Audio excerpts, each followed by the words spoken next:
Marc-Antoine, tu es le responsable de la Diamond Training Academy. Ce soir, vous avez franchi une étape dans votre évolution puisque vous avez inauguré cette nouvelle salle de marché qui est conséquente. On est ici sur la promenade des Anglais à Nice. Qu'est-ce que tu as pensé de l'événement et comment tu qualifies justement cette avancée du projet ? Bien, comme je t'avais dit, on s'était rencontrés, on s'était vus il y a un an lors des duels de trading que Maxime de la Diamond avait gagné. Et je t'avais dit on était en projet de monter une nouvelle salle. C'était un projet, on avait le projet de le monter sous un an. On avait trouvé pas mal de salles, on cherchait un beau cadre, c'est-à-dire qu'on cherchait quelque chose de bien exposé, accessible, en face de l'aéroport, proche de la gare et par conséquent aussi proche des sorties d'autoroute. On a trouvé un cadre idéal, on a trouvé une grande salle, 336 mètres carrés, vue sur mer, et à partir du moment où on l'a trouvée, on a mis des mois à la trouver et ensuite dès qu'elle était sur le marché, qu'on a pu postuler et qu'on l'a eu, eh bien on s'est dit elle était pour la Diamond. Ça fait 2 ans qu'on avait monté notre salle dans le centre de Nice, qu'on voulait s'agrandir. On a mis le temps de le faire, mais on voulait vraiment, disons, avoir un beau produit, une belle salle de façon à ce que les gens qui viennent se sentent évoluer comme une salle de marché, comme les arcades de trading de Londres. Et on pense avoir répondu à ce critère, à savoir avoir une salle qui soit compétitive, non pas simplement sur le plan national, mais sur le plan un petit peu européen. Donc c'est ça qu'on voulait, qu'on recherchait. Et aujourd'hui, quand les gens vont venir ici, ils vont vraiment se dire ok, ça ressemble aux salles de Londres et c'est ça qu'on voulait répliquer. Ok, le projet de Diamond, il y a plusieurs volets, donc il y a la formation physique, il y a la formation en ligne, et il y a également votre trading, puisque les 5-6 traders qui composent l'équipe principale, vous tradez également pour des fonds, en tout cas vous tradez au quotidien. Quel bilan tu tires de ces 2 années d'expérience maintenant ? Alors, nous, on est vraiment sur une partie en gestion qui est de la gestion alternative. C'est-à-dire que on est sur de la gestion discrétionnaire, donc pas automatique. Et les 2 dernières années qui étaient sujettes à de la volatilité, c'est propice à notre type de trading, car nous, on est vraiment des traders de volatilité. Et il faut que le marché bouge, il faut que les marchés soient dans l'incertain, de façon à ce qu'ils bougent avec des excès de marché. Et ça, c'est propice pour notre type de trading. Donc, les 2 dernières années étaient ce type de marché incertain, qui bouge, volatile, et donc pour notre type de trading intraday et en scalping, c'était donc propice. On a fait les 2 dernières années plus de 30% chacun de rendement brut, par conséquent on est pour nous sur des très bons résultats. Donc ces 2 dernières années et les années qui vont arriver, on pense avec l'histoire du Brexit, avec les incertitudes sur les politiques monétaires, que ce soit aux États-Unis où on attend qu'ils baissent, qu'ils remontent les taux, peut-être qu'ils vont potentiellement les rebaisser alors qu'on attendait qu'ils les montent, il y a de l'incertain. Incertain veut dire volatilité, veut dire risque, veut dire que les gens qui ne savent pas où va aller le marché, par conséquent, c'est propice pour notre type de trading. Donc nous, tant que les marchés sont incertains, c'est propice pour nous.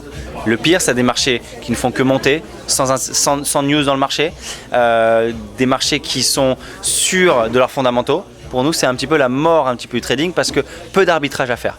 Ces marchés qui sont aujourd'hui, les 2 dernières années, ou comme les années qui vont arriver, vont être très propices à notre type de trading alternatif parce que de l'incertain veut dire volatilité, veut dire du mouvement, veut dire de l'arbitrage et donc propice au scalping. Parmi votre équipe, vous avez des profils et des approches différentes. Toi, tu es plus spécialisé sur le spread, notamment entre différents instruments. Comment ça s'est passé ? Si on prend l'exemple du Brexit, l'exemple récent qui a amené des gros mouvements, est-ce que tu l'as tradé ? Comment ça s'est passé ? Et est-ce que c'est une approche qui fonctionne justement ces derniers temps ? Alors, avant de parler du Brexit, je vais plutôt te parler le pré-Brexit, à savoir où quand le Brexit était anticipé, il y a eu énormément d'arbitrage entre l'Europe et les États-Unis. Donc, pour te dire les indices américains, le Russell et le S&P, par rapport au marché européen, le DAX et l'Eurostoxx. Les marchés européens baissaient beaucoup par rapport au marché américain qui baissait pas trop. Et donc, il y avait possibilité de spreader. Donc, les marchés qui baissaient trop, comme les marchés européens, essayaient de les acheter. Quand les marchés européens ne baissaient pas assez, essayaient de les vendre. Simplement, faire du spread, c'est pas simplement se dire tiens, celui-ci n'a pas assez baissé, je le vends, par rapport à celui qui a trop baissé, je l'achète. Il faut essayer de jouer des écartements de spread, donc des dynamiques de spread aussi. Et par conséquent, c'était propice, ce type pré-Brexit, essayer de spreader, donc des réajustements de spread, mais toujours dans des dynamiques de spread. C'est pas à l'instant T, je pense que celui-ci est trop haut par rapport à l'autre, je l'arbitre. C'est je pense ça. Ok, maintenant je vais essayer de trouver une bonne entrée de spread. Et une bonne entrée de spread, c'est essayer de regarder au carnet d'ordre quand est-ce que le spread va s'étirer dans des dynamiques de marché. Et quand tu vois ces écartements, là tu peux jouer le spread. Donc toujours, quand je parle du spread, c'est qu'il ne suffit pas d'avoir un a priori sur quel est le sens du spread. Il faut en plus trouver et tenter de trouver ces dynamiques. Et ça, vous les voyez au carnet d'ordre. Donc, excuse-moi, juste pour revenir. Donc ça, c'était le pré-Brexit. Et puis ensuite, quand ça s'est un petit peu réajusté, parce qu'à un moment donné, quand le Brexit est apparu, avant qu'il apparaisse, il y avait la tendance comme quoi il n'y aurait pas de Brexit.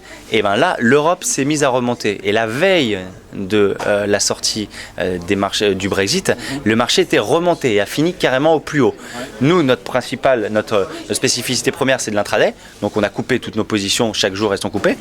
Et par conséquent, ce jour-là, c'était terminé. Le lendemain, ça a été très bon pour notre type de trading. Pourquoi? Parce qu'on a ouvert tout en bas. Tout en bas, qu'est-ce qui se passe? Un excès de marché. Parce qu'en effet, Brexit, 10 mauvaises nouvelles. Pas de problème. Derrière, ça baisse. Mais ça baisse de moins 10, moins 12. Par conséquent, ça baisse, mais beaucoup. Pour nous, ça baisse trop par rapport à la nouvelle. Et on essaie juste de voir au carnet d'ordre quand est-ce que la baisse s'arrête. Donc quand est-ce qu'à un moment donné, on voit se repositionner des acheteurs. Quand est-ce qu'on voit ça?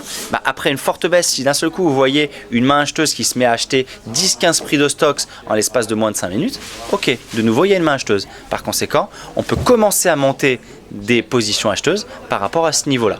Et donc ça a été très propice le vendredi du Brexit, le lendemain, parce que le marché est descendu, remonté, redescendu et remonté, et donc était possible de scalper sur 3-4% ici, de manière assez facile, juste à la lecture du carnet d'ordre. Ok, donc une nouvelle qui a été bien interprétée et bien utilisée pour vous. Dernière chose, on est le 30 juin, ça va bientôt être les vacances, etc. Quand est-ce que va réellement prendre vie cette salle? Ce soir, c'est l'inauguration, c'est à partir de septembre que vous allez recevoir les élèves. Les gens qui nous regardent, par exemple, s'ils veulent suivre des formations ou louer un bureau, ça va se passer quand? Cet été, ça peut commencer ou c'est à partir de septembre réellement? Alors voilà, là on a fait l'inauguration. Faut savoir que nous, notre trading personnel continue tout le mois de juillet. On est toujours en vacances le mois d'août, mais tout le mois de juillet ça continue. On n'a pas de cursus de formation au mois de juillet, jamais, parce qu'on est toujours. Nos cursus de formation durent 2 mois, donc on les fait jamais juillet-août, parce que en août on est en vacances. Par conséquent, on a toutes les inscriptions qui sont ouvertes pour juillet. Notre prochaine session de formation démarre en septembre et la salle va vraiment démarrer à partir du 5 septembre, le lundi 5 septembre. Notre formation est à moitié complète pour le moment. Nos locations de desks, donc nos réservations sont à moitié, c'est-à-dire qu'on a en ce moment 15 desks en réservation. On a 6 personnes qui ont déjà bloqué pour début septembre. Et par conséquent, pour l'instant, comme les places sont un peu un numerus clausus, on n'en a que 15, on va voir. Combien de temps? On s'est donné 6 mois pour remplir ça.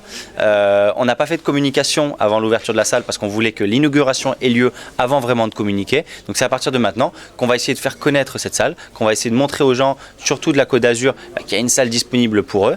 Et ensuite, à partir de septembre, les gens pourront venir ici et pour la location de l'espace et donc pour la première session dans cette nouvelle salle sur nos formations physiques. Les formations online sont toujours en cours.